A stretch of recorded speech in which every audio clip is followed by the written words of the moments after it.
This is Idaho Sports Talk with Prater and the Ballgame. It's about to get crazy. It's gonna be loud.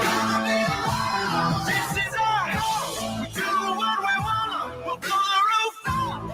Everybody's coming. It's about to get crazy. On Sports Radio 95.3 FM and 1350 AM, The Ticket. All right, before we get back to our college football stuff, Pac-12, the latest, and just the world of college football, the world that we're about to all be living in as college football fans. Prater and I, we want your emotions. We want to know what you're feeling. I don't really know how to feel right now. I'm not feeling good about this. I don't know if college football will end up being all for the better once all the dust settles on this. But we want to hear from you, our listeners, at 208-424-9300. How are you feeling? Are you a Pac-12 honk? Are you a Mountain West guy? Are you wondering what's going to happen to whatever football you're watching and how it's going to change? Are you a BYU fan? How are you processing this? We want to hear from you, so call and bug KJ, and let's get you on the show. 208-424-9300. How are you guys processing this? We really want to know from you, Prater. Ballgame, I mean, I think our emotions change every day and every hour and every minute, and you and I are longtime Pac-12 honks, so we are emotional about this, and I keep going from, bewilderment, which is a ridiculous word, but it's kind of accurate in this particular case, to what the hell is going on. Then I get mad, and then I get sad, and then I go back and get mad and want to punch a wall, and then I go into the back alley and cry my brains out. I mean, this is ridiculous. I mean, they're ruining one of the greatest. I think it's the greatest. I know you're an NFL guy, and I love that, and I respect that. But I'm a college football guy. It's the greatest thing on this planet. And 18 dudes in a suit and a TV executive high-rise are ruining the greatest game. And they're spending hundreds and hundreds. Actually, let me change that. They're spending billions and billions and billions of dollars to try to capture the greatness of college football. But the greed, they don't realize that they're ruining exactly what they're chasing. Are you kidding me? How could they be that kind of ignorant? How could you be that kind of greedy? I get it. We're all going to do stupid things for money, but they're not going to get the product that they're chasing. Invest $7 billion and then go off and ruin it. I'm sure the Big Ten thinks differently. And when one day when the college football world is run by the SEC and the Big Ten, and there are two 20-team conferences, and there's really 40 teams competing for a national championship. Yep, that's what it'll be. Then they'll be the happiest people in the world, and then screw you people. And maybe that's where you are. I mean, is there an SEC guy listening to this show saying, hey, I'm not affected. My school's not affected. In fact, I like getting rid of some of this riff-raff, so to speak. Let's shrink in the pot here. There's only so many teams that can win a title anyway. Let's just give those teams the money and let's go in another direction. Maybe you feel that way, that the best is yet to come for college football, and this is all part of that. Or maybe you're pissed off. We want to know your emotions exactly. What are you feeling on this day? What are you talking to your friends about? College football is powerful, and it's powerful from coast to coast, north to south, east to west. But let me give you a ridiculous analogy here. 20 years ago, 25 years ago, NASCAR was huge. There was people even talking that NASCAR one day might even surpass the NFL in terms of popularity, in terms of sponsorship, stars, television. And then guess what NASCAR did? I mean, NASCAR always has been, and they tried to branch off into Vegas or California or Arizona, and they still have those races. But NASCAR is regional, and their claim to fame lasted 10 years because nobody in the West cares. Nobody in the North cares. Nobody in the Upper East. You have to have coast to coast, north to south, east to west. And if college football literally becomes a regionalized NASCAR sport, they need to learn from NASCAR, because NASCAR took a massive nosedive, and I think the regionalization of that sport played a huge role in that. I haven't heard that, but I have. I've been on the bandwagon thinking that college football is getting too regionalized for the last couple of years. I mean, the national champion has came out of that region every single time, except I know what USC won it in 2004. I'm trying to think if there's other team that has a Big Ten team won a national championship since then. Ohio State. But other than that, No. Ohio State won it in 14. But other than that, it's either been Clemson or an SEC team. Yeah. It's already kind of getting there with the regionalization of this thing. And here's, can I say something's up here? Some type of conspiracy, some type of unsolved mystery here. Yeah, go. Prater, because I don't get it. If USC, UCLA, Oregon, Washington, and maybe even the Bay Area schools, if the Big Ten wants those schools, and they do, the Big Ten wanted the LAs and they made it happen. Now it looks like they want Oregon or Washington, but hey, we don't want to be the one that we don't want to kill the league or anything. We just want to rate it. So let's wait for everyone else to rate it, someone else to kill it, and then we can rate it when it's dead. But the Big Ten wanted those teams, okay? And the Big 12 obviously wanted Colorado. They went out and got it. It looks like they're going to get the Arizona schools and then Utah as well. So if the Big 12 wants those 4 teams from the pack, and the Big 10 wants those 4 teams or so from the pack, how is the pack not able to get a decent stinking TV deal? If you're saying, hey, is there any value in these brands? Well, obviously there is. The Big 12 wants half the damn league, and the Big 10 wants the other half of the damn league. Why can't the damn league function with all these teams that everybody else freaking wants?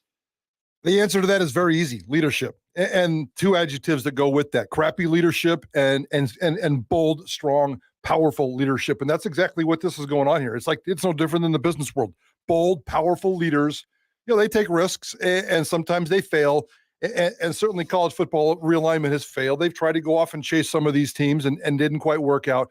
But the bold executives like your market, the Big 12, what the SEC doing, what the Big 10 is doing. I mean, what the Big 10 doing, right? The Big 10 has surpassed. The Big 10 is the most lucrative conference in all of college football now. Right. It's past the SEC. Last year, the SEC, I think, gave $50 million to its members in terms of revenue sharing. Moving forward, the Big 10, with its new deal that kicked off a month ago, is going to give between $80 and $100 million to its members. And don't forget, Boise's number is 8.4. That's what we're talking about here in terms of the difference. 8.4. Everybody else in the Mountain West gets 6.6, and the Mountain and the Big Ten moving forward is going to get between $80 and $100 million when the new ESPN CBS contract or the new ESPN SEC contract kicks in. They're going to get an upgrade as well. So the SEC and the Big Ten will rule the world one day because of powerful leadership.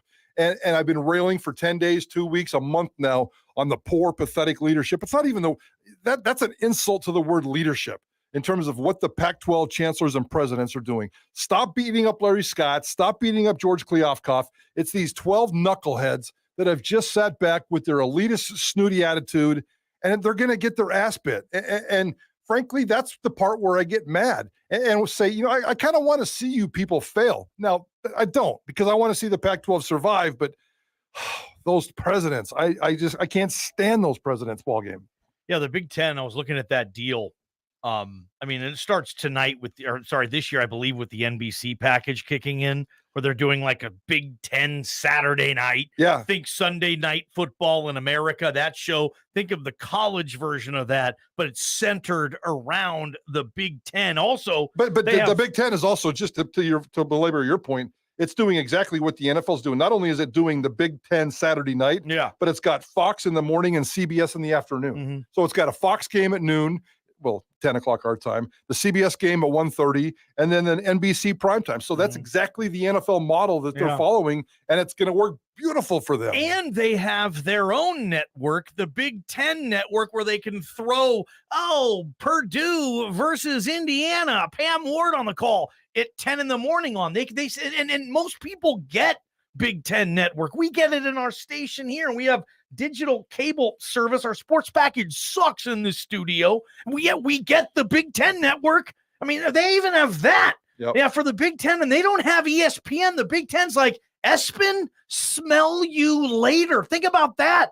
The Big Ten has no relationship with ESPN anymore. They don't need it. They got Fox, they got CBS, they got NBC, and then, they have their own channel to dump the lame games on. I mean, the Big Ten is in fantastic position right now. And honestly, like, as a Husky fan growing up, hey, if that's the next step for my Dogs to go into the Big Ten with Oregon and USC and all this stuff, all of a sudden, I hate to say this, but okay, maybe my team's, my program, the team that I've rooted for my whole life, maybe we're better off. We're going to a better league. We got better stuff. We're $80 million a year in television revenue eventually. Wow, what's UW going to be able to do with that? You'd think a lot. You mean they don't like the $20 million Apple beg for subscriptions plan? Yeah, well, I mean, hey, Prater, a lot of people subscribe to that. Hey, man, that number can jump way up. We're going to get $1 for every subscription we get. Yeah, we're going to get, I mean. I just said Big Ten, $100 million, and the Pac-12 is counting pennies. Would you pay money to watch your Utes? Like, if this is the case and this goes through and the Pac-12 is saved and Mike Prater to watch Utah football, let's say there's a team package, and for $100 for the year, you get every Utah Utes game in league. I mean, are you doing that? Yesterday. Absolutely. So you would do it. I'll ask everybody this too. Would you pay to see your team play? Like, would you pay that money if that's your team? Now, if it's not your team, you're not going to do it. You don't care. But you're hoping that you get the Pac-12 fans to say at least, okay, yeah, I will pay money to buy my team's subscription. I just don't know if we're ready for that yet in sports media. In 15 years, that might be. I mean, I buy pay-per-view movies all the time, $4.99 a pop, whatever the case is.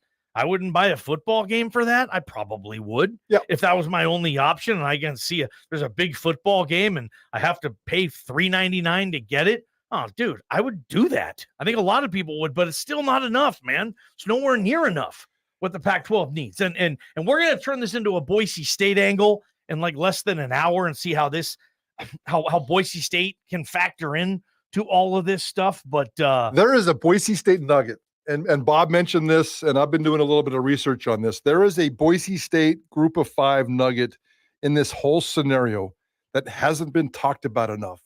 That is a game changer for me. And it's actually not good for the Boise States of the world. It's not good for the group of 5. I have one final meeting with Bob to shore up some details. We're going to come at 5 o'clock. Bob Beeler.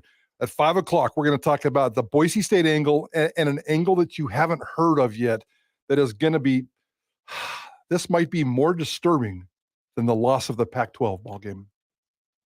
Okay, and that's at 5 o'clock. Yes, sir. I don't even know what they're talking about, guys. So that's going to be a big time one. You overheard our conversation, so you'll slide right in. We'll find. But I need to go talk to Beeler. Can we go on a break? Okay. Can I suggest another conspiracy Absolutely. theory? Like, is this the folks at ESPN, the big wig at ESPN, and the big wigs at Fox?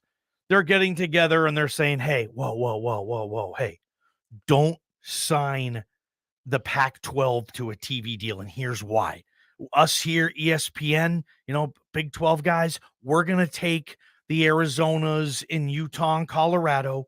And then you guys can have, at the LA, and you guys take the northern schools. Then we can get what we want out of the Pac, and we don't have to sign any more checks. I mean, can I smell rat on this? Yes. They got phased out by TV executives who are now, they're throwing all this money out there. Now they're pinching pennies when it comes to the Pac-12. They're saying, hey, why don't you just get those teams? Just put a Big 12 patch on their jersey or a Big 10 patch on their jersey, and then we get them anyway. Bingo. Damn it, man. Bingo. I don't think that's a conspiracy, my friend. I think you nailed it. That sucks, dude. Come on. I don't know. I'm pissed off now, man. This sucks, dude. I'm going to go out in the alley and cry. Billy Bowens, Markel Reed, wipe the tears off our face, please, and talk to us about Boise State football. Those 2 senior captains spoke to the media today. Plenty of text messages coming in that segment, too. We'll get there. This was our video segment. It's sponsored by the Dollar Loan Center. They fund loans for 25 years. They have, and they're don'tbebroke.com. So visit that site because they're quick, inexpensive, safe, regulated, and thrilled to be opening 16 stores here in Idaho. Apply online for up to $5,000 at don'tbebroke.com for a limited time. Your first loan is even free. Prater in the Ballgame, Idaho Sports Talk, KTIK, the ticket. From the